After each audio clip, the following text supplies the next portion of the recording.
Welcome to the Arena Decklist Podcast. I'm Jerry Thompson, joined by Bryan Gottlieb. And this show might be a weird one. We have some house cleaning stuff to take care of first. Then we talk about a new/old format in Explorer. And I guess we also need to talk about whether or not we're going to be here next week. Are you sick? What's happening, Gerald? I'm concerned now. Is this from like an existential sense, or at this point I've been awake for 48 minutes and I feel great. Oh, well, that's good. So yeah, I have a Red Bull in front of me. I have taken my prescribed Adderall for my ADHD. I feel wonderful. So I'm not sick. Okay. While the doom and gloom surrounding your possibility of being here next week. Well, I'll be here. It's just whether or not anything happens as a result of that. I'm not going anywhere, but you are. You're attempting to go to New Zealand. Don't put negative energy out there. You are going to New Zealand. I'm going to make it to New Zealand. There are some travel hurdles. New Zealand is still pretty, strict about their COVID protocols, all of which I obviously comply with. Very vaccinated, all that stuff. But their testing requirement has some like very precise windows that you really have to nail. So hopefully that goes well, and that relies on all my flights being like timely. So maybe a little cause for trepidation. I have faith though. We're gonna make it through. We're gonna make it to New Zealand safely. It's gonna be a good time. So say you were flying from like New York to, I don't know, Richmond.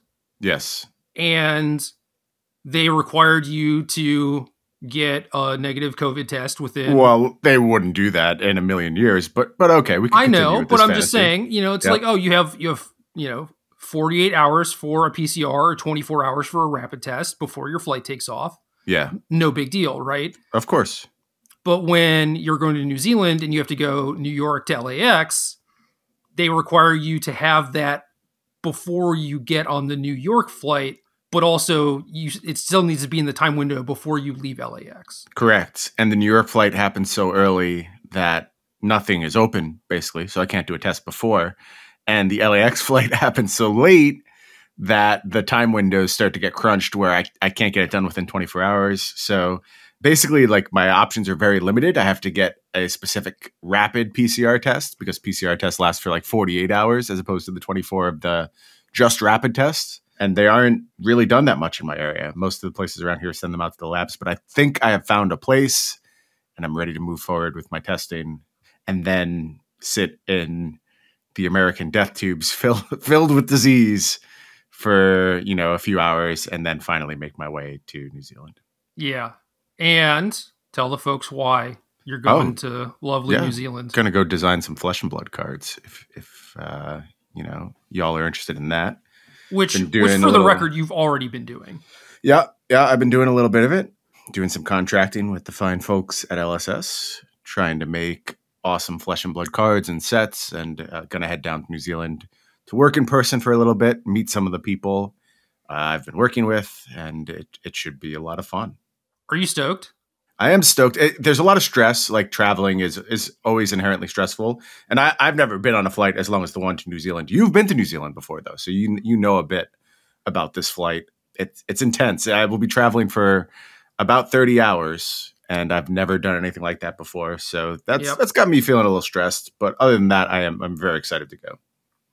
So when I flew, I think it was like 2009, it might have been 2008. It was the very first Grand Prix in Auckland, New Zealand. Mm-hmm. Incredible experience. Super awesome. Went there a few days early and got an offer to stay at a local's house, which was really nice. Andrew Plinston just kind of like messaged, I think, Luis out of the blue and was like, hey, if y'all want to crash here, cool. So took him up on that. He showed us around. We did the whole like tourism bit, which I honestly didn't do very much in my travels. And, people tell you like, oh, you're going to regret it when you're older. And it's like, yeah, I do. So they were right. Good job. Nailed it. Yep. But yeah, took us like all over New Zealand, was a wonderful host. And then a couple days later, played in a Grand Prix that had 200 people, which doesn't seem like a lot, but at the time was like the biggest TCG tournament in New Zealand at that point. And like the local players were all stoked. All the locals were super nice, super friendly, awesome. And after that, I was like, I definitely want to go back here at some point because the place was just very cool. And you haven't been back yet? I have not.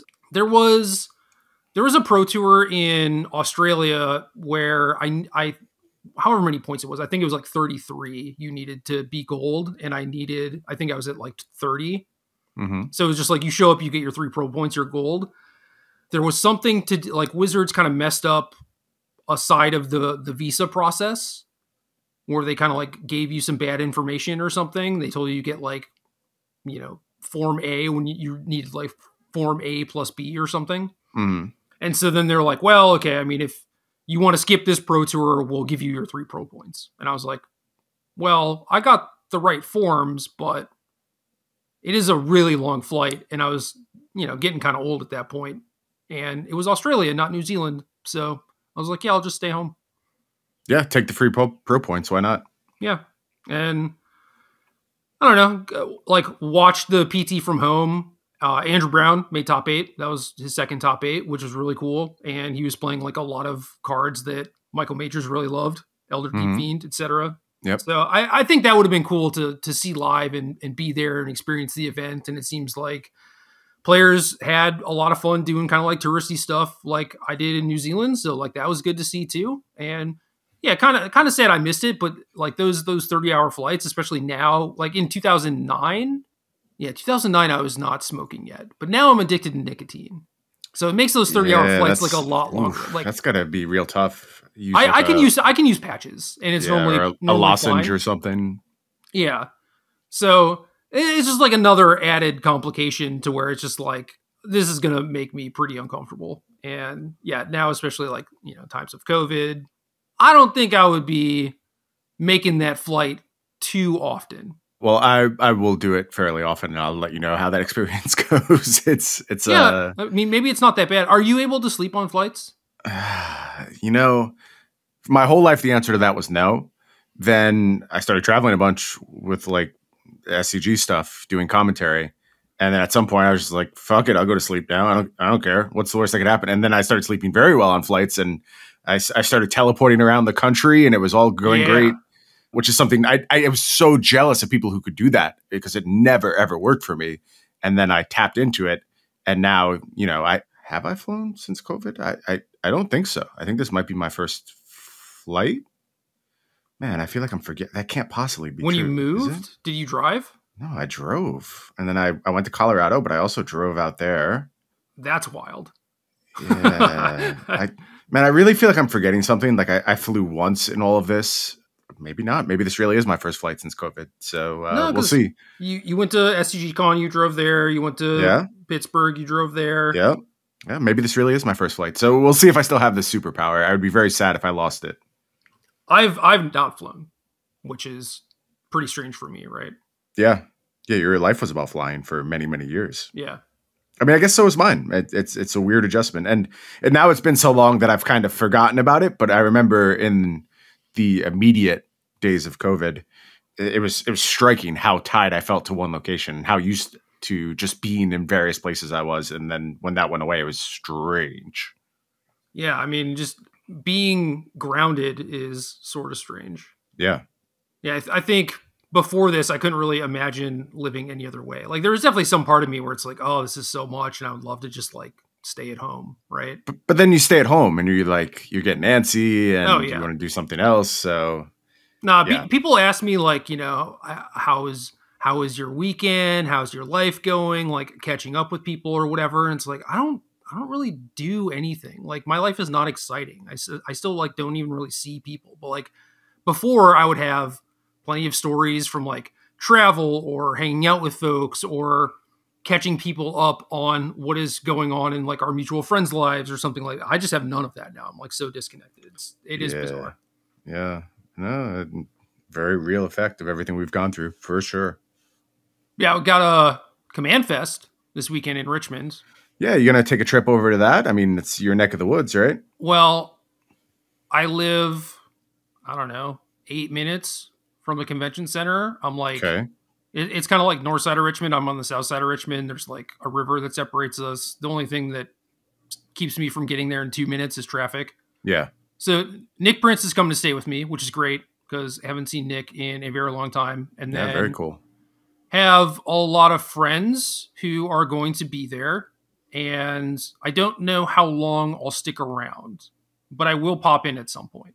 Nice. Just to like Yeah, say hi, hang out, and then probably see if there's any like hotel lobby hangouts or something, because that sounds more fun. Get in some quick Commander games, maybe. Probably not. At this point, I will say it is probably more likely that I play Flesh and Blood than Commander. Okay, good. I like that. So, I don't know. I guess for like folks wondering, like you are obviously very into this and have been very into this. I know I saw an interaction you had with someone on Twitter that was like, "Oh, now I see like why you've been hyping this up so much is because you're like going to work on the game." And it's like, no, you actually like the game. Yeah, I am going to work on the game because I like the game. It has nothing to do. My hype doesn't come from my participation.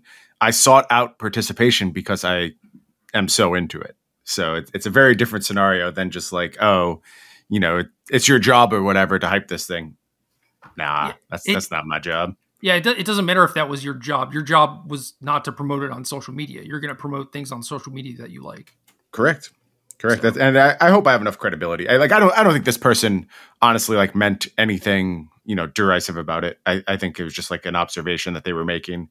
And when I explained it to them, they were like pretty appreciative of the explanation. So yeah, it's like, oh, well, yeah, I guess when you think about it that way in the way that makes sense, then yeah, it does make sense. Yeah. So no heat to them. Yeah. I think it's something that has become a very big part of my life very quickly, mostly because of how excellent it is and how much I love the game and everything that's going on around it. So very excited to get to contribute to it.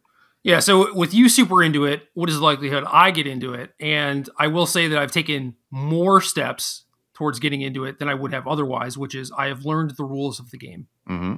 Slow and steady will get you, Gerald. I mean, I've also watched you do commentary at some of the events too. So. Okay. Yeah, but that was pre your rules understanding, right? It was. If you went back, which made it really weird. Yeah. I don't know. I'm kind of used to that. I've been to like some League of Legends events live, and I've never played that game. Yeah. So I had some folks explain to me kind of like how you can maybe keep track of like who's ahead, sort of. It's like maybe not as bad as Magic, like the highest life total wins is winning or whatever. Yeah. But I have some amount of that where it's like I'm watching this thing, I kind of know what's going on, and then hopefully the commentators will let me know what's happening, who's winning, and why. Yeah, it's something that I tried to do in my commentary just because I do think there's a lot of people in the same position as you, like curious. It's a new game too, or I mean, relatively new for a lot of people. Yeah.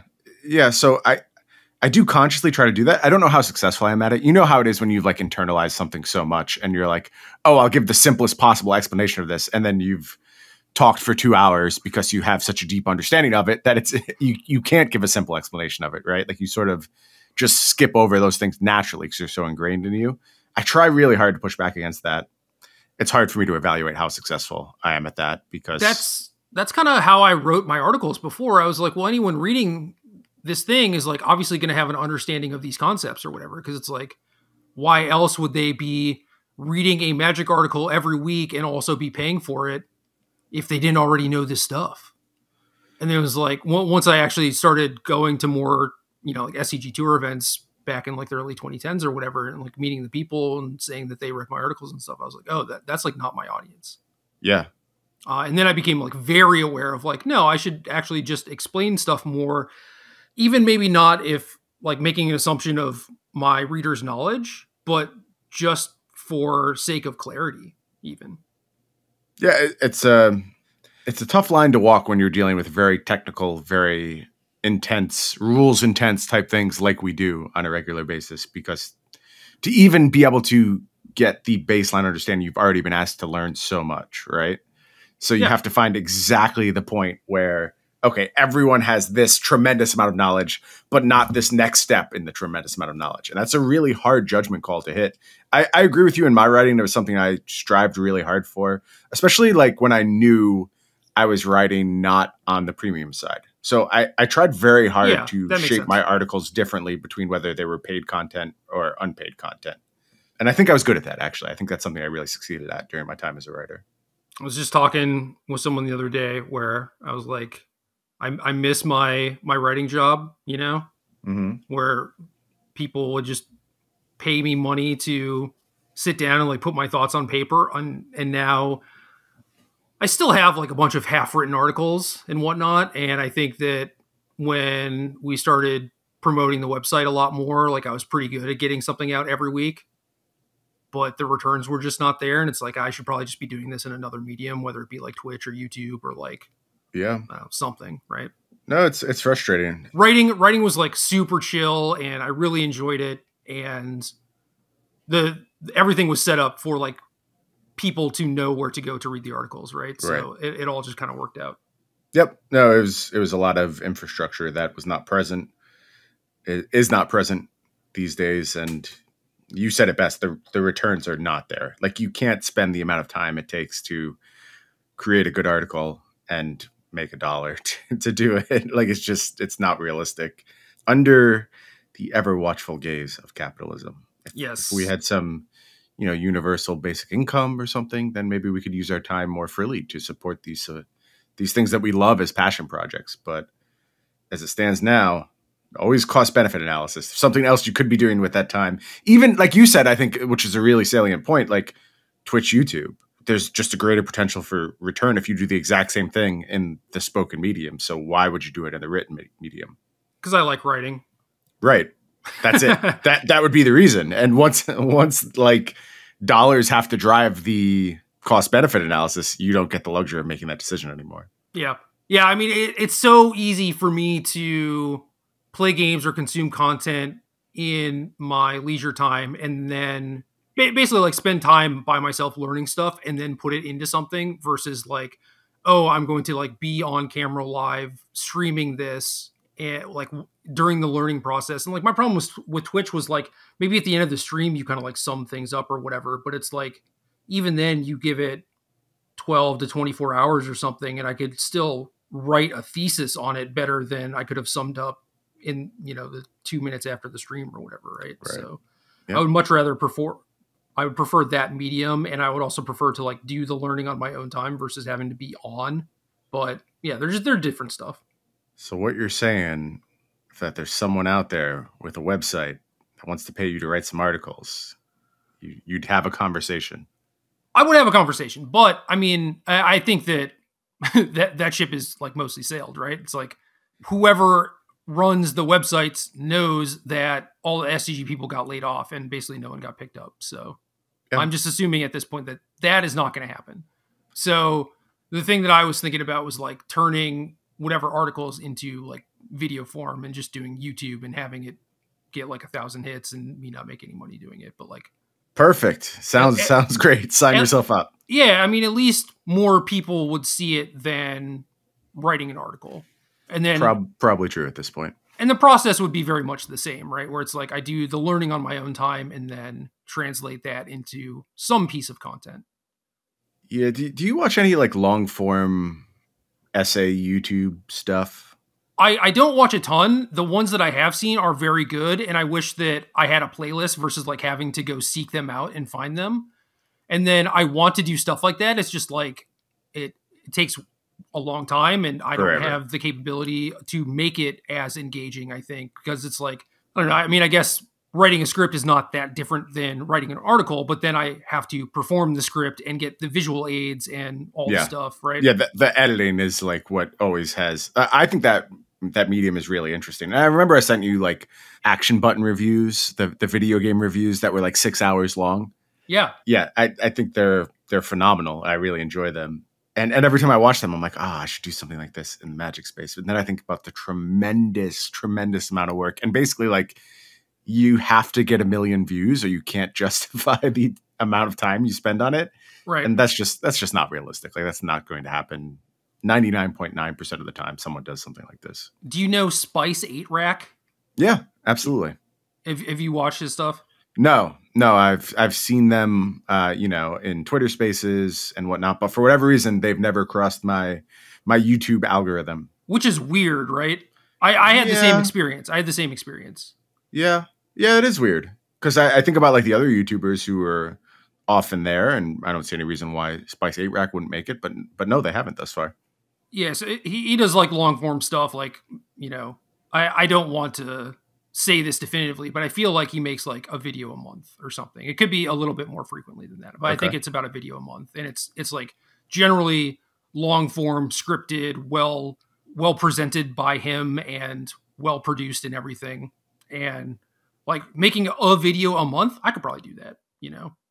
But I feel like that's got to be like such a hard thing to set up, right? Because why would anyone think that you were going to do this with any amount of consistency or whatever? But yeah. So yeah, my initial thought was like, oh, I would need to do something like a week, or like, you know, YouTube encourages you to do daily uploads or whatever. And yeah, I think like one a month, like hard hitting thing could be very doable, because it's like I would do like a long form article every week, and I feel like a lot of time went into that. So I feel like I would have more time. For sure. I think like the skill set is a little like you would have to develop. It's very different. It's very, I'm not saying like I would do a great job or anything, but no, but that's, I mean, I'm sure that if you spoke to any of these people and they talked about their first videos, they would not have thought they did a great job at that point either. And it's just something you kind of learn over time and develop in. Yeah, I mean, I don't think I did a great job in my first podcast ever. I don't think we did a great job the first time we podcasted together. We probably still don't do. You shut your mouth. I did great. I didn't. Then I'll take the blame.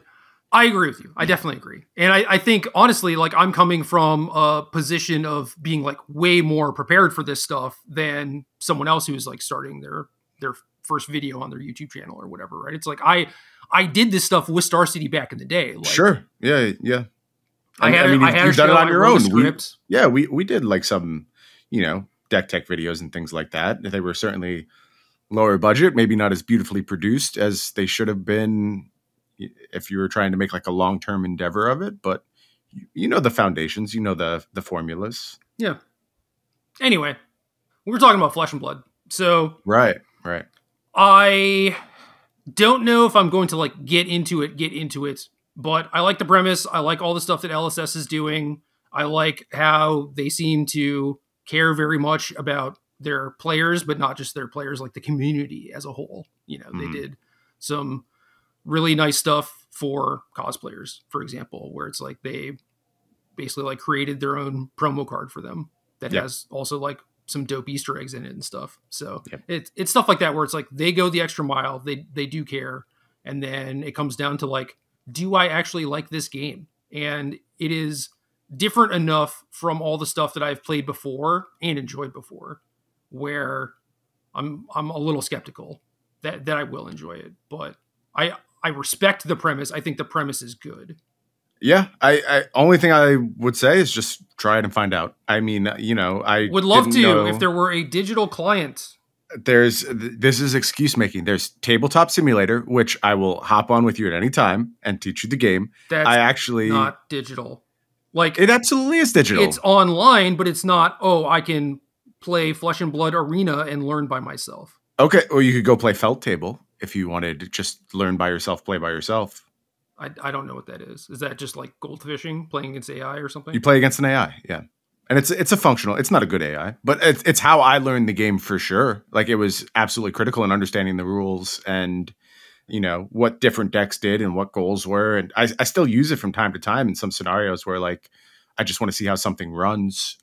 It's a really good tool. So, is there a hub such as Magic Online or Arena? No, there is not. Is there a way to play the game in the digital space?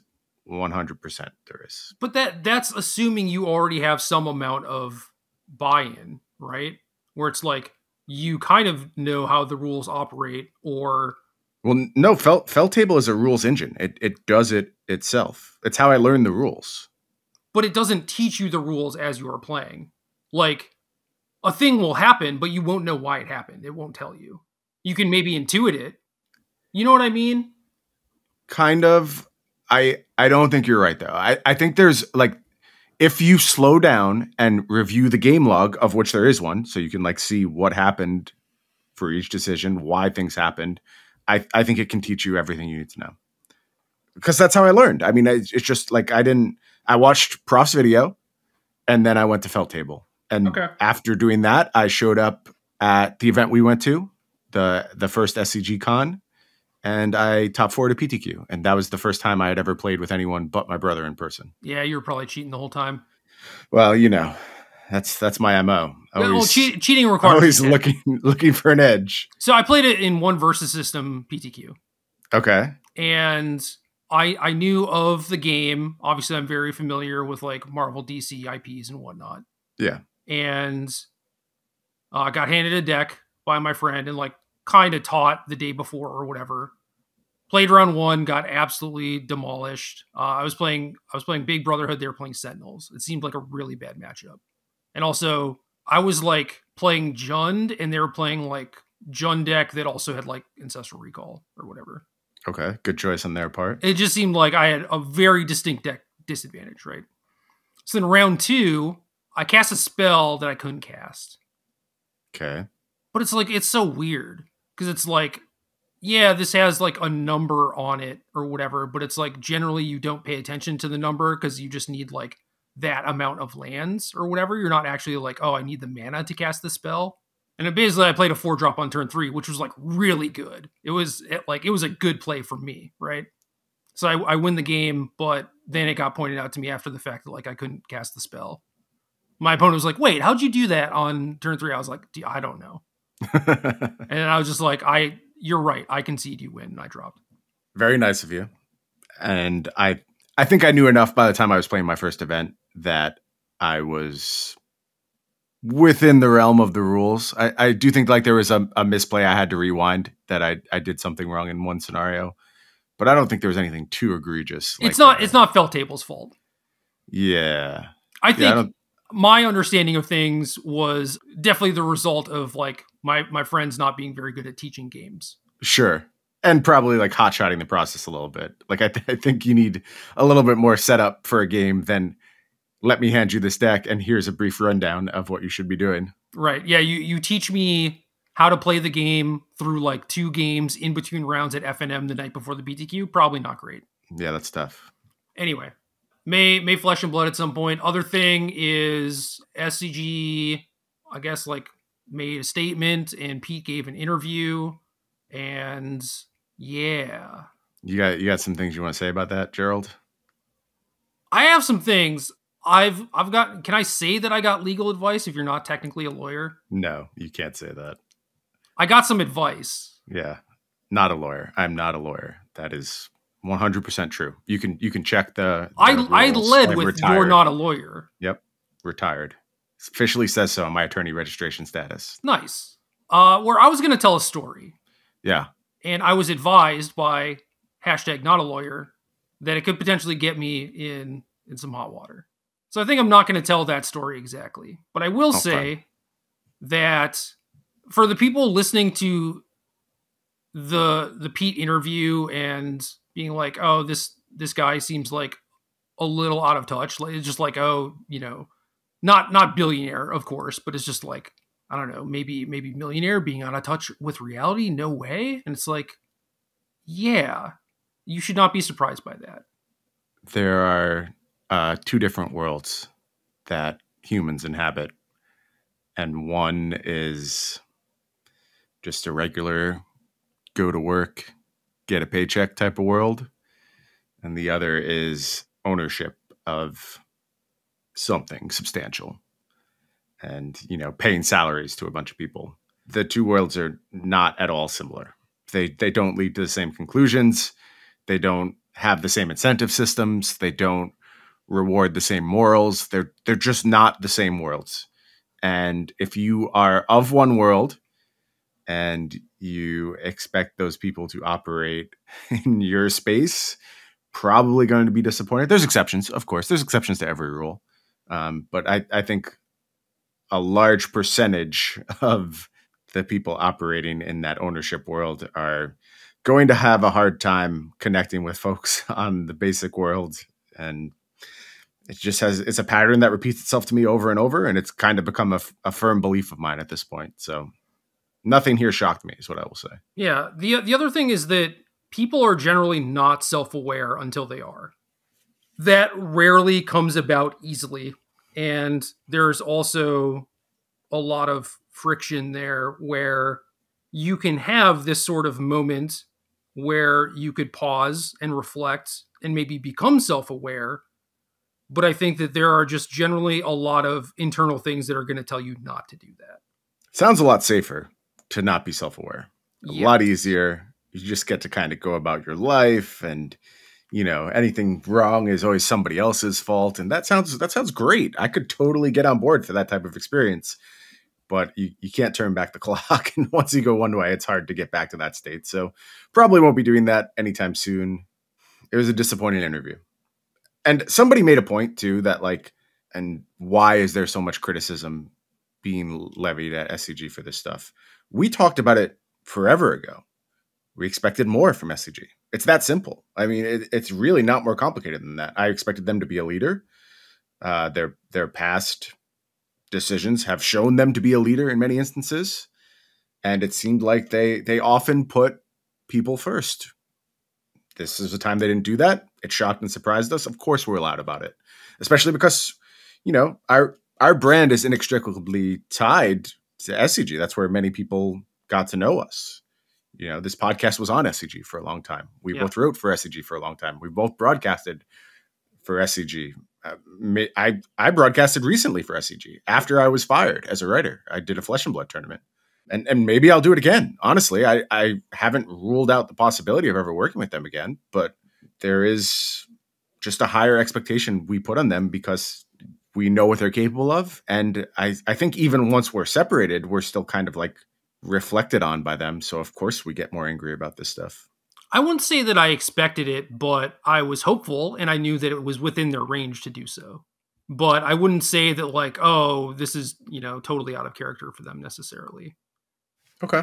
Yeah, but I could see that interpretation. I think that's generally my personality, though, is don't expect too much, be sternly disappointed, disappointed dad or whatever. Right. That's basically how I feel. I think that sums it up pretty well.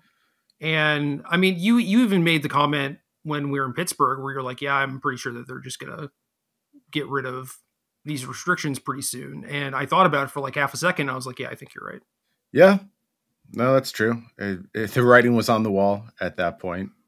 And I will say that the reason that I will be vocal is because we were able to change how they were doing things before by being vocal. Sure, they listened, which is to their credit. That's not weakness. That's not wishy-washiness. That's learning. Yeah, and a lot of the stuff with Wizards now, I'm like, well, I'll say it, but I don't expect them to do anything. And in this instance, I'll say it. I don't expect them to do anything, but I know that it's non-zero that they can. Right. And that this has worked before. And then, I mean, the other question is why do you care? And well, I care about protecting my community. And, people are saying oh, well, you just don't have to go or whatever. And it's well, true, but then you are just excluding people for basically no reason, a very low opportunity cost. And then there are people who don't have a choice, like employees, right? Yeah, the employees are who I actually feel the worst for in all of this. Yeah, absolutely same. And then it's just why do you care so much about this specifically? Why are you speaking out against SCG but not against the other places? Well, like you mentioned, we have very close ties to them. And also this is Magic community stuff.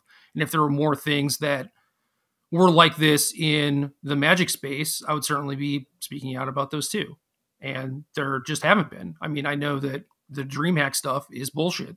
To be honest with you, I actually think DreamHack is the worst actor in all of this because they sold tickets to the show with restrictions in place and then changed it. And nobody else has done that. Everyone has been these are the rules. And you may not like the rules, but these are the rules. I mean, sort of. It's weird with SCG where it's Command Fest is happening this weekend. And those restrictions are in place. It is still... They are in place. Vaccinative test, mask required. And I think maybe some of that has to do with it being a Command Fest and not just SCG's own rodeo where... Maybe. So you think a Wizards influence? Yeah. But in that case, wouldn't you expect DreamHack to be the same thing? I guess DreamHack is bigger than a Magic event, though. So it's kind of yeah. They could say in the Magic area you have to have vaccinations and masks. Yeah. I mean that doesn't do anything. I think Wizards is having their thing at this already big organization. Yep. this big event where magic is definitely just a very small part of it. Right. And so I don't think Wizards has any leverage in telling them how to do things. No, probably not. I think that's fair. No, but But the idea that to your credit, at the 11th hour you change the rules and people have made travel plans and bought tickets, and the whole argument you use is like, oh, if you're not comfortable with it, don't go.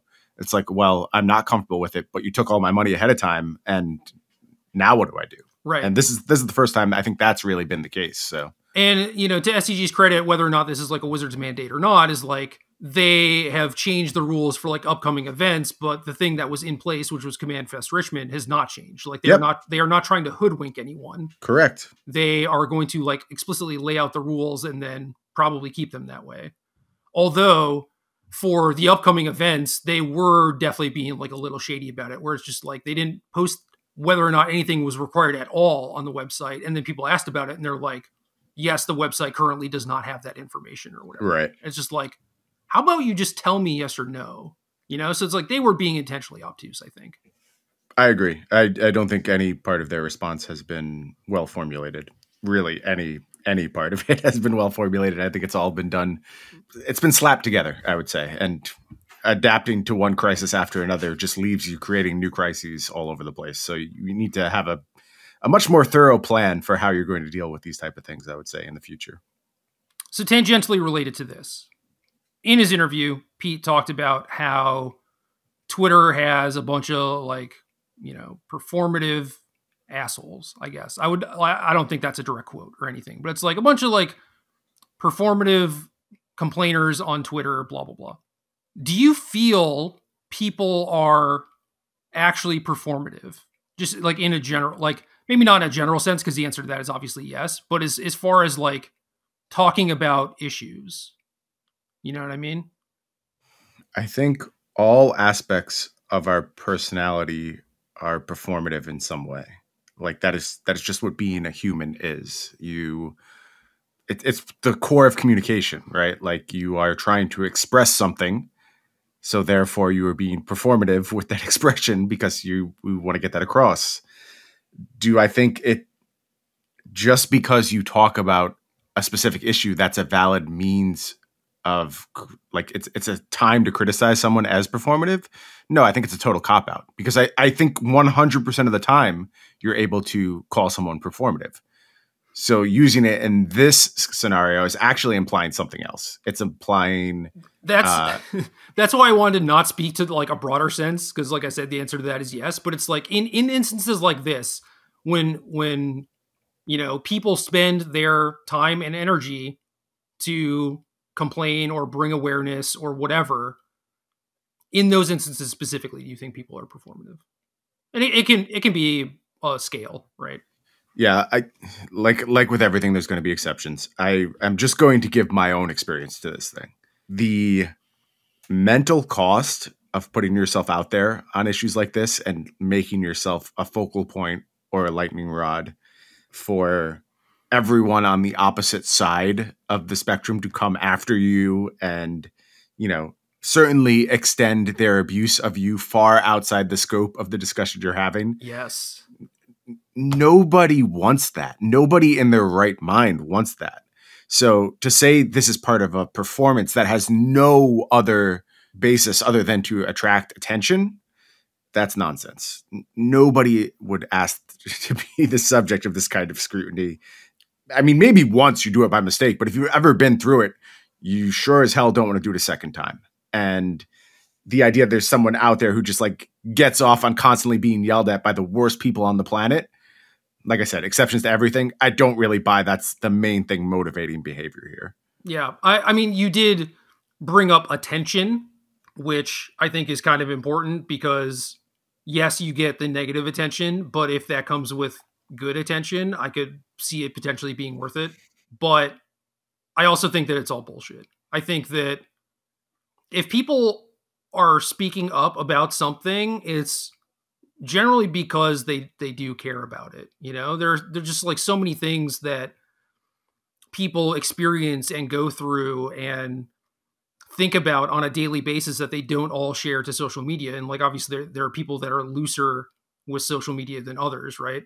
And are most willing to like shoot from the hip as far as like making posts are concerned. But I think that generally if someone is like hitting send, it is something that they believe, or like they have a reason for doing it, whether it's, you know, shit posting or not.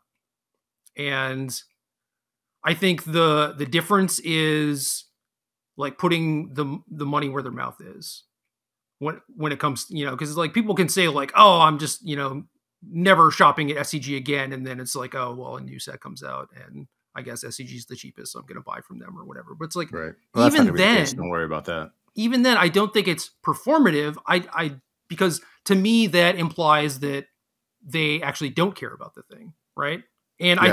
I think that you can both care about what SCG is doing and talk about it, and then still attend their events.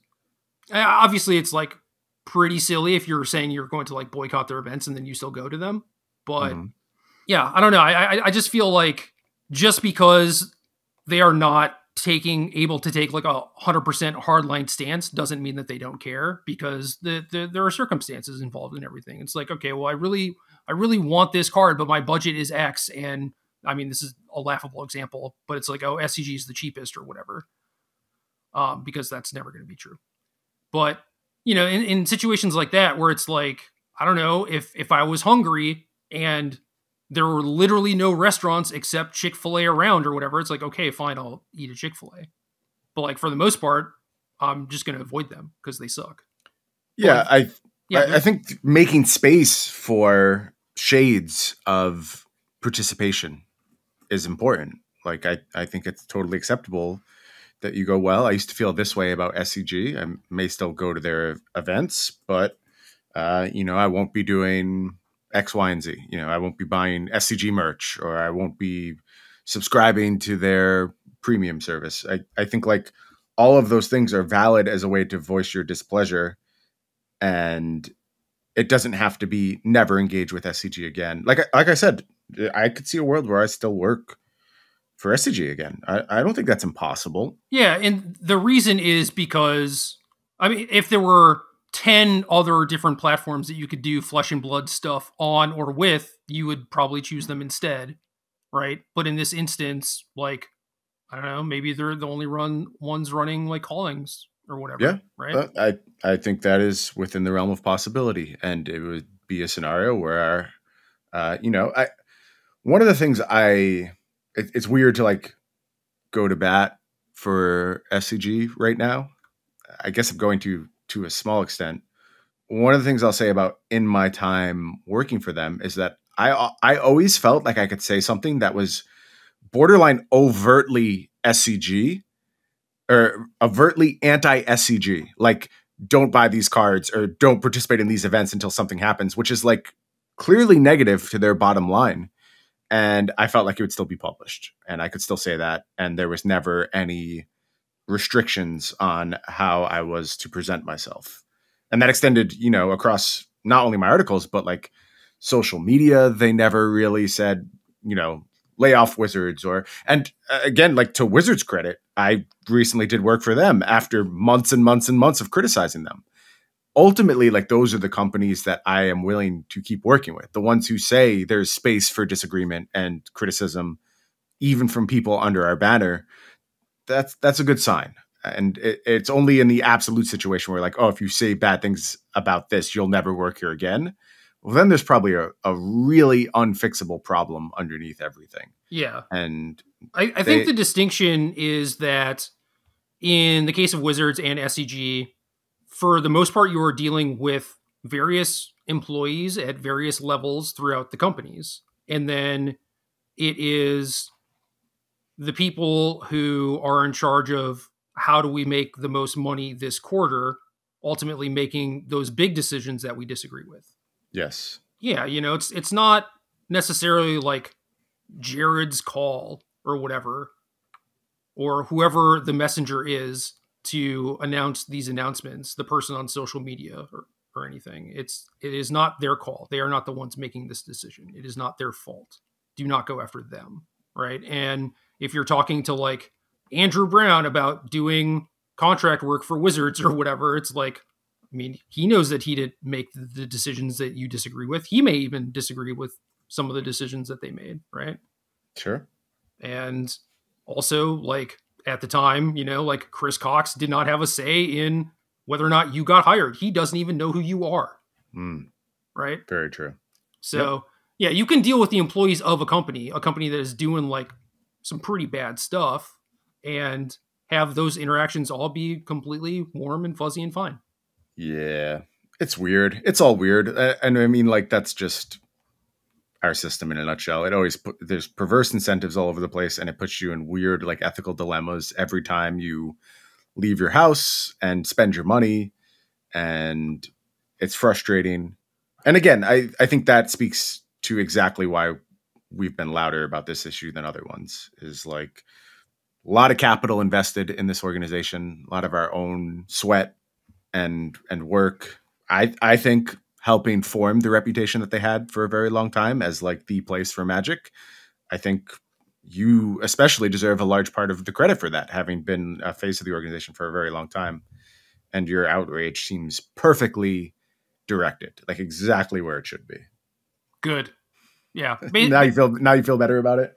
I mean, no, but basically, to sum things up, I think that referring to people as performative is just, like, really silly. It's a big red flag for me. I'll say that. Yeah.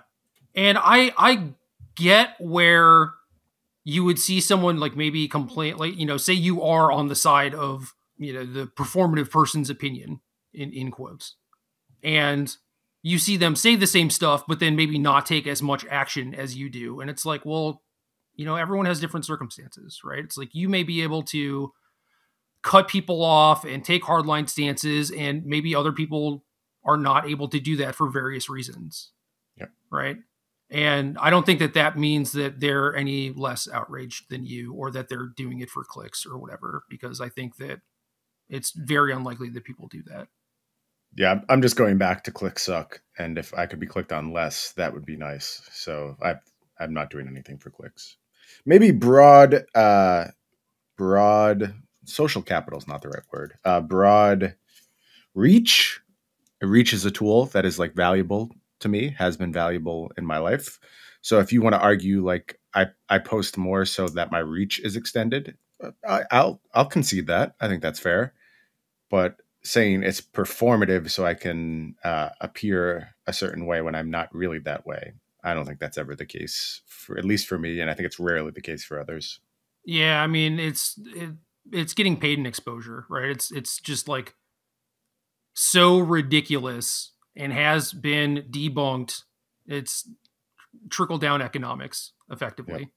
Yep. Where I think anyone who thinks about it for 2 seconds is going to realize that it doesn't do you any good. And I think that, yeah, maybe you could endear yourselves to people who are quote unquote good people in the community or whatever if you do more stuff like this. But it's like, if you don't feel that way, why would you even want to get in with that people? That's a very good question. Right? It doesn't make any sense. So I wish that people would do more. I will say that. But again, I realize that, maybe you are not able to. And I understand that completely, because people lack energy, time, money, bandwidth, whatever it is, to actually make harder of a stance than I would. But that's because I'm also coming from, like, a very privileged position in a lot of ways, where I can afford to say stuff like this, and, like, people won't come after me because they know that I will fuck them up. Or, like, if they come after me, I have 40,000 people who will then come after them, even without me saying anything, Yeah, I think that's problematic too, but it's really bad. I'm not saying it's good, but it's just like, I think people know at this point that it's like, you probably shouldn't mess with me, at least, like, if I do something bad, like, obviously do that, right? Because then the people that follow me will probably be on your side, right? But it's all this conversation is doing for me is just making me contemplate how fucked up our societal structures are, and how impossible it is to, like, ever build a working society while social media is a huge driver of our existence. It is. It is dangerous as fuck. Yeah, I mean, there's something to be said for, like, follower counts and stuff like that, and where that is a perverse incentive. Yep. Right. And then once you get to the point where it's like I have 40,000 followers, and now like there are ways that I could abuse that. Yeah. And people do often. Yes. Like, that's and that is messed up also. Problem. Yeah. So not great. A lot of it. All of it makes me just want to, go to the woods, get some goats, some chickens. Oh, what you've been doing? Yeah. You want to hear about my pond? I mean, I've heard a decent amount about your pond, but I'll take some pond updates. Okay. So pond, we got here last year, just completely overgrown, and like a lot of algae, all that stuff. Not generally pleasing to look at. Reeds, like cattail type reeds, basically surrounding the entire pond. A small shore, but completely encircled in reeds. So algae, I get, not super appealing. Yeah. To like look at. I don't know if that's harmful to wildlife or anything. It can be. Okay. And then the cattails are also what? Just an eyesore? I don't mind cattails. I think like they're kind of cool. It's just when they encircle the entire pond, it's like you can't really see in the pond anymore, right? Right. So you just want to chop them down so you can like see overhead versus just cutting a path or something. Yeah. So I could just like sit on the pond banks. So here's what I did. I bought fly fishing gear, which is like those big overalls with the really high boots. Oh yeah. I'm familiar. I just hopped right in the pond. I was born in Minnesota, dude. Yeah, you're ready for this. So I hopped in the pond. I started pulling out cattails and cutting cattails and worked my way around about 75% of the entire pond. And I wanted to leave cattails because I think they're important. I noticed like a lot of birds roost on them. It seemed to be like just animals were using them. I wanted to make sure they were still able to use them. So back section of my pond, leave the cattails and cleaned up everything else. And I put an aerator in the pond, which is like this pump that just constantly stirs the water, gets more oxygen moving, helps with the algae, and just, generally beneficial to an ecosystem. And so having done all this stuff, I have so many turtles now. Just they pile up. Like I pulled down a bunch of logs from my woods and put them on the shoreline. And when the sun's out, they'll line up on the logs and sunbathe. And I've seen baby turtles all the time. And baby turtles are cute as hell.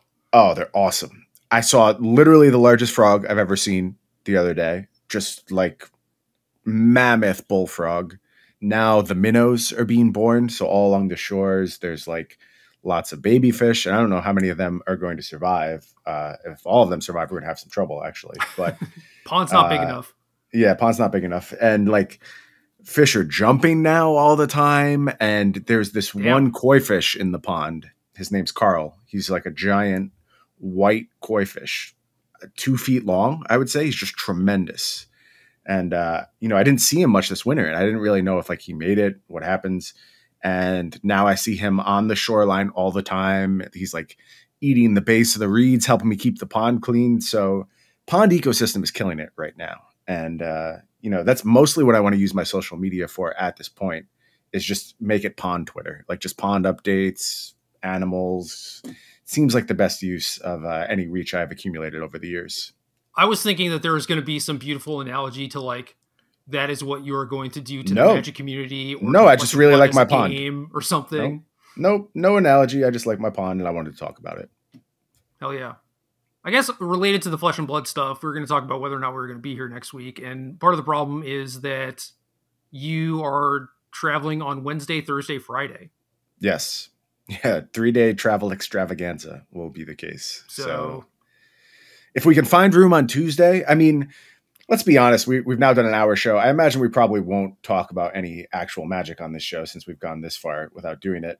Not a lot going on right now. I think that's fair to say. We just had the Pro Tour, which was interesting. We played some events. What do you have to talk about? I mean, do you want to get into it? You want to actually talk about Magic stuff now? No, not really. I'm kind of busy, and I feel like I've already devoted an hour here, so that might be the end of my participation. I do want to talk about our weekend though, because we played some Magic this weekend together, actually. Yeah. Okay. So yeah, we played in the Arena PTQ, which was sealed. Yeah. Great job, us. Way to commit. We all got our qualifications. Won those. In my case, I won a last chance qualifier with some tight play. You won the week before, right? You and Joe both won last week's qualifier. Yeah, I won on the second try. I think Josh was on his fifth. But also, like, the gem payouts are good enough where Yeah. Josh, even after 5 tries, was still break even. Yep. So yeah, 2 tries for me. I came out ahead, so no complaints there. yeah, it was overall not bad. I think we opened, the 3 of us for the PTQ opened the worst sealed pools I've ever seen. Horrible. Just 50% of our rares cut out from under us right off the bat. Just entirely unplayable. Dude, I've done a lot of sealed in this format. I generally like sealed because I think that there's just like a lot of science to be doing in sealed. And I don't know, I can generally like look at a pool and just be like, you know, these are the options that you have, right? It's like you could be like a very bad blue-black deck or like an okay Bant deck with terrible mana that also has like a hole in your curve or whatever.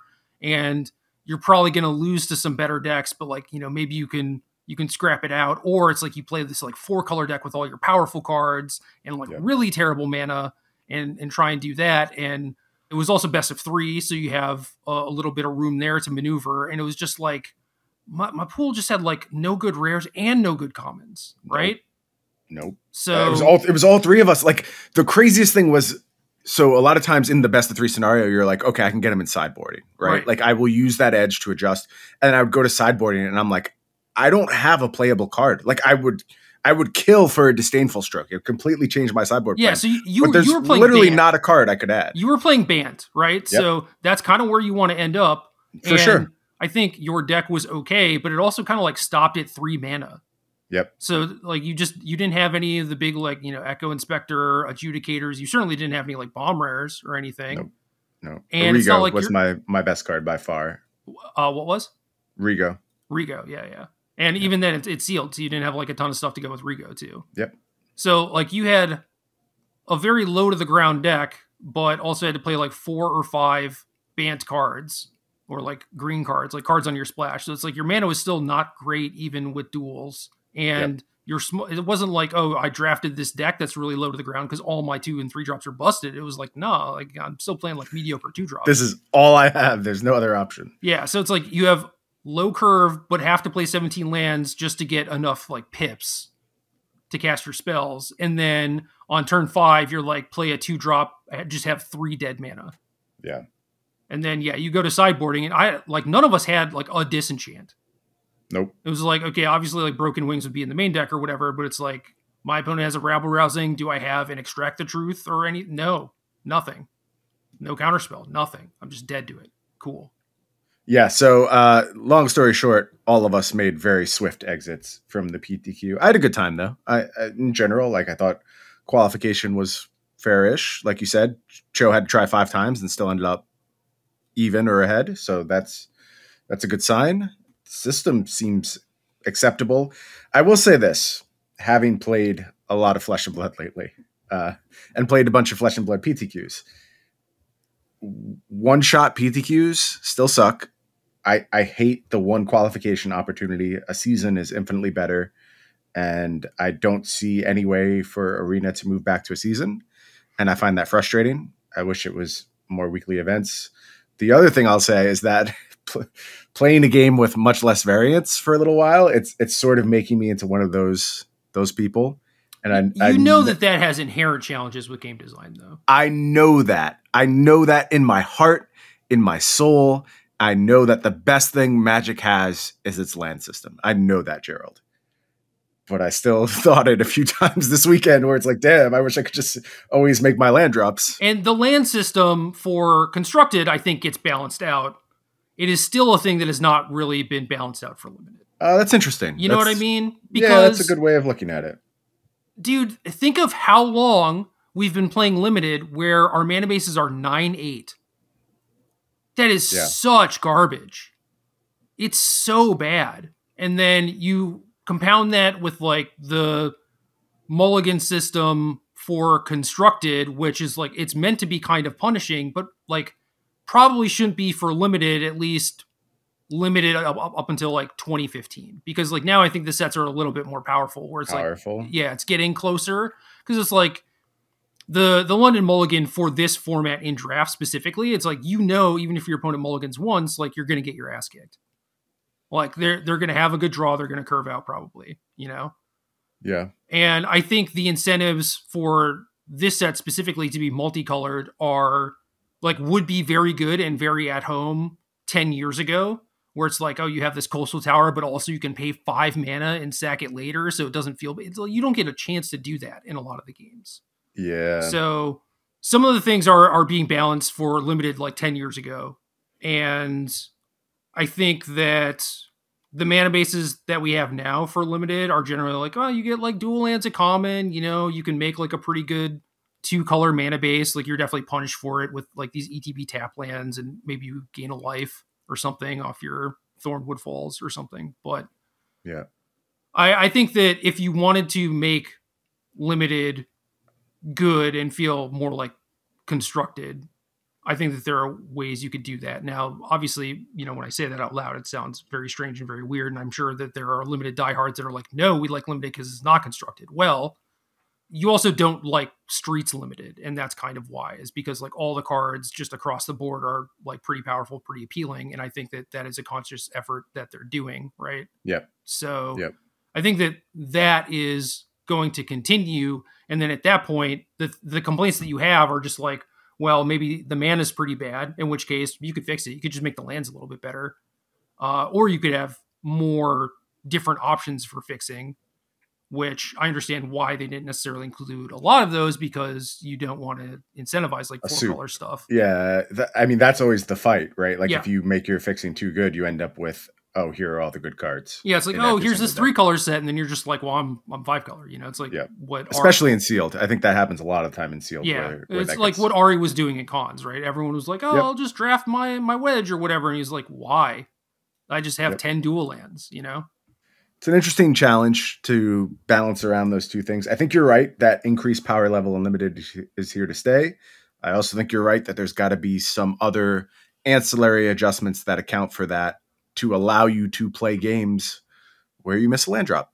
I mean, like the best stories come from games where you pull out of those holes, right? Like that feeling is special in Magic. It's awesome in Magic. One of the best parts about Magic is sort of playing. I think coming back from a low resource situation is awesome. Well, okay. So a lot of the instances, I know that this is not necessarily the games that you're talking about, but a lot of the instances are, I'm stuck on 2 and I'm able to keep playing spells and my opponent floods out, which is why, you know, screw always beats flood.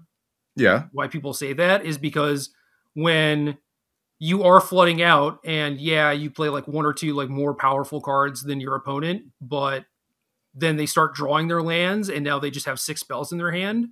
Like, they came back from a low resource situation, but like, I think that they're always kind of set up to do that in the first place. So I think in that scenario, it doesn't necessarily like, oh, feel like great that you managed to win this like really scary game or whatever. It's just like, I just need my opponent to draw an extra land and then I'll win. I think I just disagree. I think like that scenario is those scenarios, whether it's real or not, like, yeah, I understand. I think that's a fair criticism. I think like they will often play out in that fashion. But that moment, like there's a moment in that game you're describing where you're on a razor's edge, right? And it's just like, if I don't find the land here, then this is not going to turn. And even when you do find the land, you know, you have to make a suboptimal block for a turn. So you have the opportunity to draw to the next thing. Like a lot of the games that won't play out in that fashion. But when they do, and your entire strategic approach is flipped on its head until you can play that more traditional game, like you're just find time, find another turn, find a chance to draw that land. I think those games can be really interesting and the comebacks feel really, really special. Do some of them feel more scripted? Yeah, absolutely. But I think I still stand behind the point that the best game of Magic you can potentially play, like the most memorable and the one that you sort of unlock by these scenarios, is where you are just up against it from the beginning and very, very narrowly find a way to turn the tide and play the rest of the game, not just like running away with it, but play with still in danger. I think that's a key element. Yeah, is that if you just turn the corner, is fun. That is fun. I definitely do like that. Which is weird. That's kind of like another problem with this format, is that like you stabilize at, 5 or 7, and you're still just like, I have to keep an extra card back because of like Plasma Jockey or any of the Blitz cards, really, Girder Goons, Pugilist. Yeah. So it's like you're in danger, but you're in like real danger, and then you're just giving them time to draw to like Dusk Mangler or something. So. Right. Yeah. So the danger just is never stopping. It's just constant. Right. maybe it's being reductive, but basically what you're talking about, I can look back at the game and it's just like on turn 8, they drew a land. And that is what gave you the breathing room to find your third land and start getting back into it. Where it's like, if they drew a 2/2, you would have been dead. You know what I mean? I don't disagree with that, but like, don't you think you could reduce most games to something like that? Like on turn 2, they had the removal spell, or on turn 6, they had their 4 mana play and 2 mana backup for a lot of the time. But that's how I look at it too. And that I think that's just being analytical. And for constructed, it's about figuring out what matters. Right. Yeah. And then for limited, it's just like, okay, being told what matters.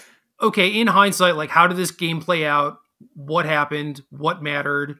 Was there, something I could have done in like deck building or playing or mulliganing or whatever that would have affected this? Like, basically just trying to figure out what's important. And like, that's how I look at all the games. And I'm not really living in the moment necessarily as much as you are, because I'm trying to do that analyzing and learning.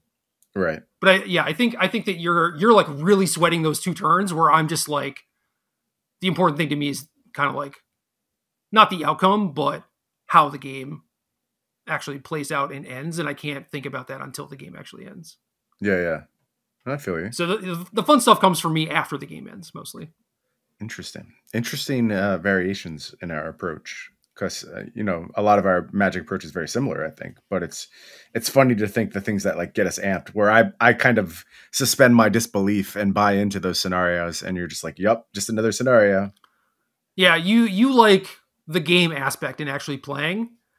And maybe this is correlation causation or not, but I also think that I have probably played more games than you of Magic, at least. I'm sure that you have me crushed in every other facet, but just at some point, it's like playing the games themselves stops becoming exciting, and then I want to do the actual learning thing. And I think that maybe you are playing few enough games where you actually enjoy the games themselves. I think this is actually about professional wrestling, which is interesting. Oh my God. Dude, I would like to talk about Explorer at some point. Okay, I'll allow it. Go ahead, talk about Explorer. I'm gonna hold on. I'm gonna make this real quick. Yeah, is your wrestling analogy short? I can make it short. Okay, it's just like suspension of disbelief. Like, wrestling is obviously nonsense. None of it matters. It's stupid. But if in that moment you can just let yourself be like, oh, something's happening here, right? And I don't like wrestling. Right. That's why you don't like this limited format. What? No, I mean, I'm not going to tell people that this format is good, but I do enjoy it. Although, thing that I will say, and have given some feedback to Andrew Brown about this, is that I really enjoy drafting and opening sealed decks and like putting the decks together. Yeah, no, I agree. Really fun deck building process. And then playing the games and going through the motions, doing what the archetypes can do is fun to a degree. And I've done that. And it also feels like really bad and hopeless when you're on the other side of your opponent doing their thing. Yep. Fair enough. So interesting limited format. I'll say that. It's given me a lot to think about. So I like it. I would not say it's good though. Okay. That's fine. Anyway, we burnt out of this PTQ. And not good. I am qualified for the next one because I got top 250 Mythic in limited. Yep. Mythic Gamer, congratulations. Which I did this once. I think I qualified for a thing off of Constructed once, and that was when I was trying to do that. Mm-hmm. And then in this instance, I was just like, I don't know, limited's fun. Maybe we'll do a limited show, get to hang out with Josh and talk about stuff. So this is cool. So I'm just doing this and enjoying myself for a lot of reasons. And then I just like kept winning. So it's at some point, I think maybe early 20s of May, I got to like top 100 and I was like, oh, I'm just going to camp here for a little bit. And it was good enough. Well, I had to play one more game. Okay. Which that was kind of fun. Basically like high stakes game. Yeah, we had like 30 minutes left and I was at like 2:30 and then I checked back a couple minutes later and I was at like 2:35 or something. I was like, oh no, we're dropping like a rock, like it's top 250. Yep. So I looked at they took down quick draft. I had a quick draft that was ongoing, so I lost that. I think my deck was pretty good. And then I had a best of one that I had drafted but not played, and part of it was because I Were you just saving it in the holster? no, Was it like a really good draft? I didn't. That would be sick. I didn't know how to build it. It was like this super weird, like kind of mono red deck, but 3 corpse appraisers, and then like some blue cards and some black cards. Okay. And it was like, beat down, but then actually just really controlling. And Also probably had to be like 48 cards. Yeah, right? also like a ton of self mill. So Yeah. I was like, well, I'm gonna be like 44 at least, but I don't know. And I was just like, I'll come back to this later. And Cho was basically like, if you had to play a game for your life, would you play with this deck? And I was like, I don't think so. And then like the more I looked at it, I was like, I have this Maestro ascendancy for the late game, but like it's not like I have a bunch of like murders and strangles to flashback, Mm-hmm. So I was just like, yeah, the more I look at it, just the more problems this has. Like, I'm just gonna resign, draft it again, drafted a very good blue black deck, played round 1, beat my opponent, and was at like 150, and I was like, all right, we're good. It's interesting that you could have just kept resigning to get a really good draft deck. Oh right? yeah, it's bad. It's not a good system. It's good and broken. Yeah, if you wanna maintain, for clout or whatever, just be like, oh, I'm number 1 mythic. It's just like, well, just spend a bunch of money, sort of. Interesting. That's been the case for a long time too. I think It Limited has kind of always been broken in that fashion. Yeah, and it's come up before. People have talked about it, but it costs you a lot. So it's just like, if someone wants to do that, then more power to them, I guess. Yeah, but once I have all that clout, I'll use it to be performative on Twitter and then profit in some way. I don't know. Something good will happen. No, it's the same thing with you getting a free preview card, right? It's like, all right, you get retweets and clicks and engagements and stuff, but no one follows you as a result of it. No one remembers that it's your preview card. No one cares. Just reminded me, I have an exclusive Uprising preview card hitting my Twitter feed 4th of June. Be ready for it, people. I'll be there. Awesome. Probably because I'm just always doom scrolling Twitter or whatever. But it's a good card. Anyway, qualifier at the end of the month is Explorer. And I have been looking at the format. Obviously, it is Pioneer minus some cards. And that makes it sort of weird, where some of the archetypes that you would expect from Pioneer are present, but some of them aren't. And there's also just some stuff that you can't do because cards aren't there. And then because those cards aren't there, it means that people get to do other stuff. Mm-hmm. So from, I don't know, like looking at decks and like thinking about decks and the stuff that I want to do and everything, I think the thing that there's like 2 things that are very clear that they are missing. First is the delve spells, because it means all of these blue decks have to do something different than like Treasure Cruise, Dig Through Time, or Temporal Trespass. That's not a bad thing on its face. And I think even just like looking at Explorer compared to Pioneer, you can tell the difference of like what would happen if those cards got banned in Pioneer. And I think it's just a good thing. Yeah, I buy that 100%. So that's funny. And that means that a lot of the decks are kind of going a little bit bigger, aren't as lean, and you see stuff like Indomitable Creativity kind of being like the focal point in a lot of these blue decks. And, some of them play fire, some of them don't. You have like Courier's Briefcase as transmog target, which is kind of like the perfect card because you just turn 2 and then turn 3 transmog, right? So you still get to play like Fire's Invention if you want to. There's a green card from Neo that you can channel to make a 1/1, so you have something to do kind of with your mana, even when you have fires, because channeling is not casting a spell. Right. And then Agent of Treachery is like the normal go-to, but now people are experimenting with Titan of Industry too, which is... Card is a house. I think it still has things to do in multiple constructed formats. Yeah, it does stuff. And then, I don't know, there are like fight rigging decks too that play it sometimes as a big thing to rig into. These decks are not good though, right? Because this sounds really cool, but I'm not supposed to be doing this. Look, you get to play a 1-drop Accelerator and then like a Shakedown Heavy or a Rotting Regisaur. I think that in itself would be an okay tier 2 deck.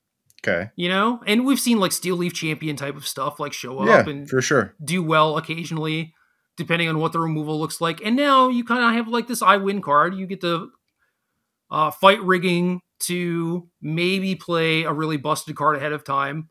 But the problem is like you don't have a backup to the fight rigging. And I don't know. And what about the Great Henge? Well, see, yeah, the Great Henge is like the thing that you can fight rigging into, or it's a thing that you can cast for cheap if you untap with your 7-power thing. So it's Right. kind of that, but it's not like Great Henge would be a thing that you'd be like, oh yeah, this is my Explorer deck, right? This is what I'm doing. Like, it's not good enough on its own, but as a backup plan or a big thing to cast, it's okay. It's fine. Okay. The other thing that's missing is from building these aggro decks is just a lot of spots on the curve, and a lot of them are 1-drops. And I think, mono red aggro is fine. It is an okay deck in Explorer, but you're also playing like Fervent Champion for lack of better options. And because you don't have things like Swift Spear and Eidolon of the Great Revel, it's like, well, I guess I'm the Torbrand Embercleave deck instead of more of what the Pioneer one looks like. Yeah, I wouldn't push back against the assessment that the biggest thing missing is the Delve spells. That seems pretty clear to me. But I think the second biggest thing missing is probably Monastery Swift Spear. Yeah, I agree with that. Because even the blue-red decks in Pioneer, a lot of them are prowess-based now. Yep. Yeah, especially with the printing of Ledger Shredder, we're starting to see some of these Izzet decks pick up. And they look pretty good to me, quite frankly. I mean, also they're reliant on Treasure Cruise as well. So it's not like you would do this if you just were able to add Monastery Swift Spear. But I think it's a significant downgrade to the overall clock of the format that Monastery Swift Spear is missing. Yeah, and things like Mono Blue Spirits show up, which just... Yep. I mean, granted, like Spirits is okay in Pioneer, but if the aggro cards were better, obviously you'd not be seeing that stuff. Yep. So Explorer's weird. It has kind of the same problems, at least in my eyes, as Pioneer does, where, I don't know, there's a lot of messed up decks where there's still the sacrifice decks or food decks. So like there's Rakdos and Jund.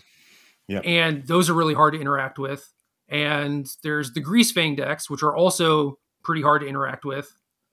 And also are just like oddly consistent for a card that requires you to draw A and B with no alternatives, which is kind of funny to me. And then there's like the creativity decks, which are kind of hard to interact with too. And they also just have a very robust late game. So then, okay, you have a format where these decks exist along the poles and there's not great mid-range or control tools to fight these decks. And this is kind of like the format that Phoenix hates to be in.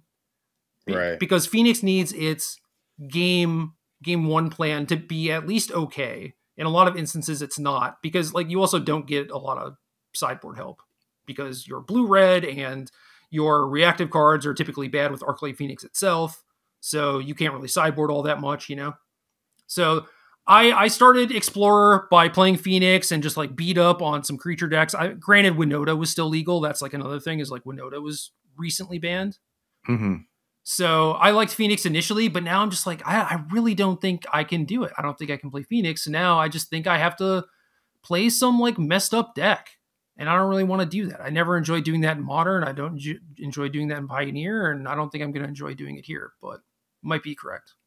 Yeah, it's hard to find a path forward. Like I want to find some sideways thing that is disruptive and, like Ledger Shredder, Drown in the Lock, Thoughtseize type stuff that I know you would be really excited about should the pieces all line up. I was talking with Josh about the PTQs that are starting in July, right?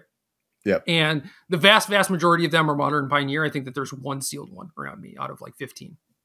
I was working on Modern and Pioneer, and I was trying to figure out like what cards I had to buy. I'll probably do some shopping this weekend at Command Fest since people are here, whatever.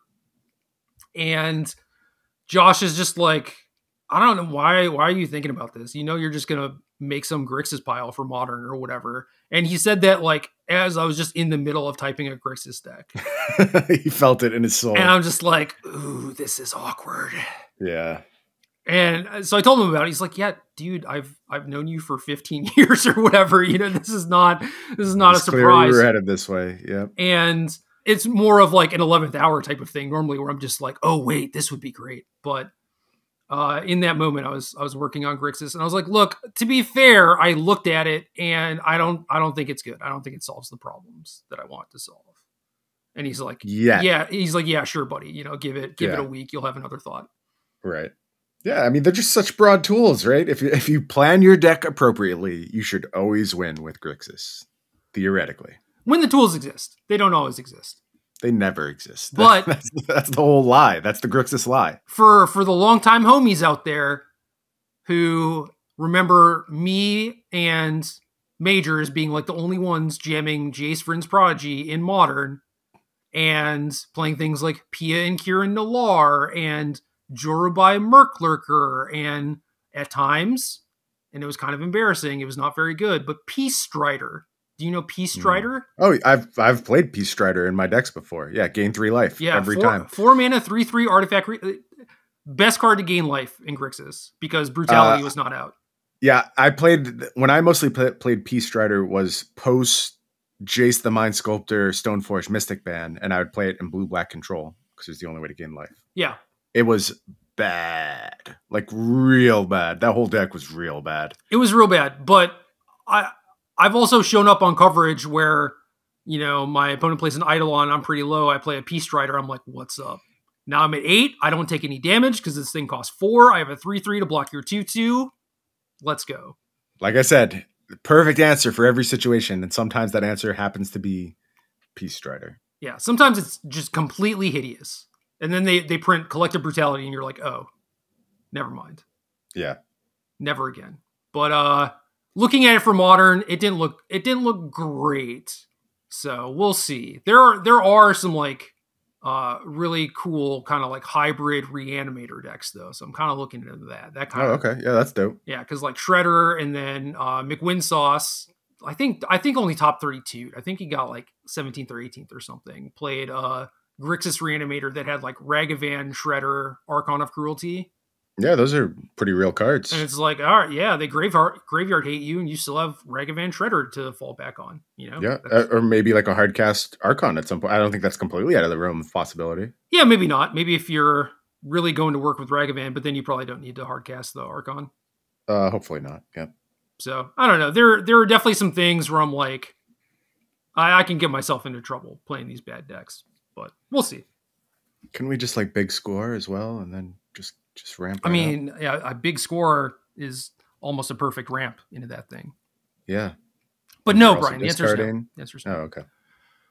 I'm gonna do it anyway. Are you? I know you're gonna be busy, but are you gonna, maybe play some Explorer LCQs with us, or what's the deal? What are you thinking? When do they start? I would imagine in 3 weeks. Okay. Well, I'm going to be out of the country for a little over 2 weeks. I get back the end of June. So I'm going to be gone for a while. We'll see where things are at that point. What else I have on my schedule, and we could take it from there. I had a good time playing this round of sealed PTQs. So I would like to do it again. I like that you and Josh are engaged and working hard on it. That makes me want to be engaged and working hard on it. So as long as my schedule lines up, I think I'll probably get in the Explorer mix a little bit. Bro, you were there for like 5 hours. Like it wasn't even that long of a time.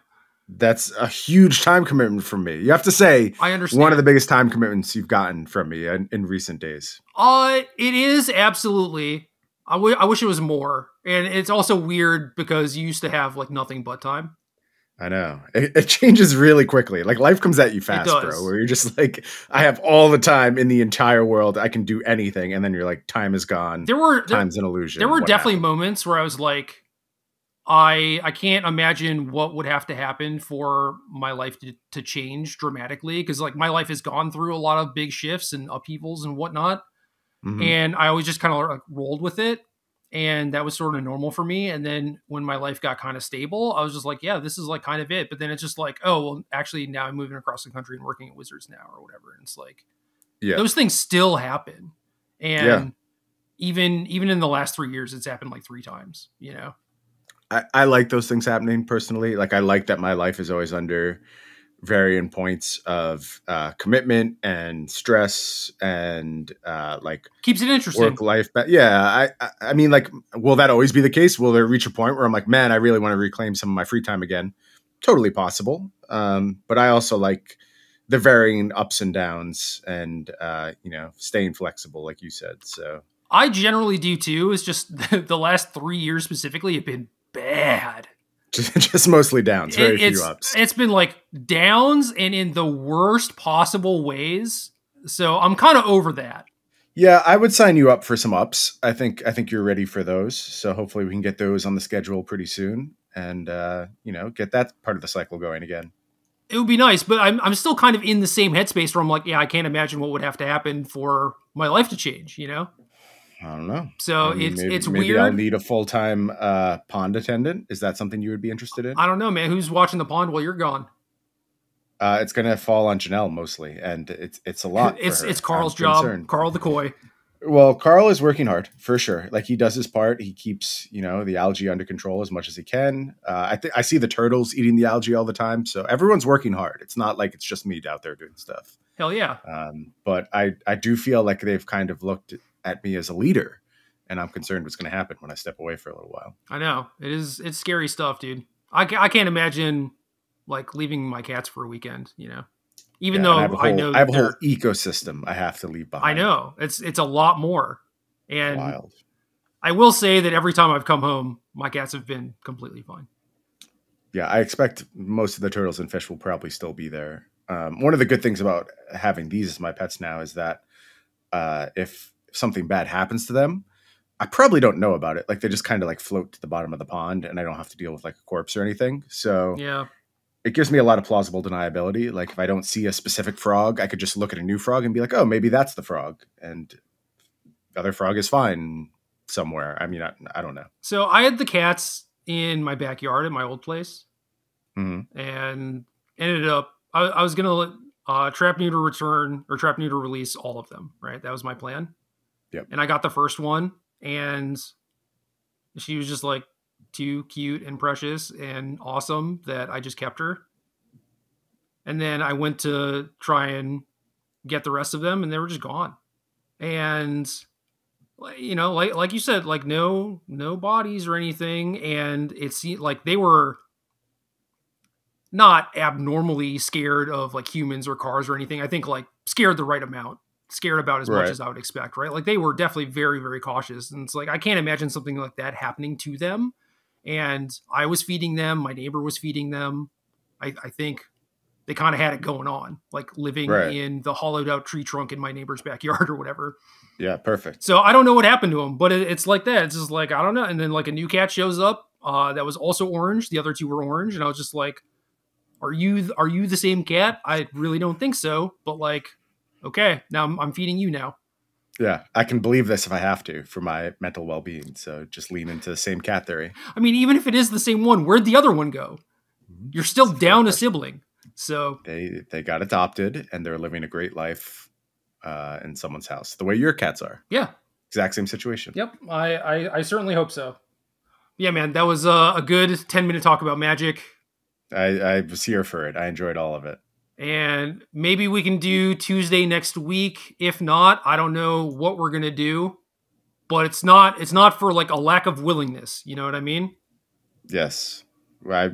And once I'm in New Zealand, we'll find time to record. I'm not really worried about that. Yeah. It's just that travel schedule it's going to take me off my game for a little bit. So may have some internet issues from what I've heard. Yeah, we'll figure that out. We will figure it out. I think it's fine. I will have my phone with me, worst case scenario. Honestly, man, once you get settled, I don't think it's like a requirement that you get over jet lag or whatever, because if you're up at like 3 a.m. your time, it might be conducive to like recording anyway. Yep. But if you are free at some point on the weekend even, and we want to get out like 2 podcasts the next week, I would be fine with that. That's a wise idea. And then I can find something to talk about that is not necessarily as time sensitive. Not that like this stuff was really time sensitive, but you know what I mean? Yeah, sure. That makes sense as evidenced by this podcast, which I honestly couldn't tell you what it was about. It seems like we could always find something to talk about. So no worries. Well, I mean, we did podcasts that were kind of like the long form YouTube video sort of stuff. I have some of those ideas kicking around. Maybe we could do that. Okay. Yeah, we'll do one of those. I'm down. I'll check the notes on my phone because once they go into the notes on my phone, they disappear from my brain. Oh yeah, never see them again. And then I have to remember which notebook I put them in and which app I was using. So it's a real perilous process. I'm pretty good about knowing where they are. It's just whether or not I remember that they exist. And then if I remember not to do it. But I think I'm there. I think I have those steps covered. So you're talking about it right now. I feel like it's going to happen any minute now. Yeah, that's all I have to do is say it out loud, and then my brain will remember it at least for a little bit. Or people could they could message you on Twitter. They could performatively tell you to check your notes. Yes, exactly. How do you say game in Kiwi? Game would be my guess. Are you going to come back with an accent? I hope so. That would be tremendous. I want to pick up at least one word that, like, when I use it, everyone listening is going to roll their eyes, and you in particular are going to be really frustrated by it, but I really want to just naturally work it into my lexicon. I think you're going to end up with more than one of those. Awesome. I can't wait. Game.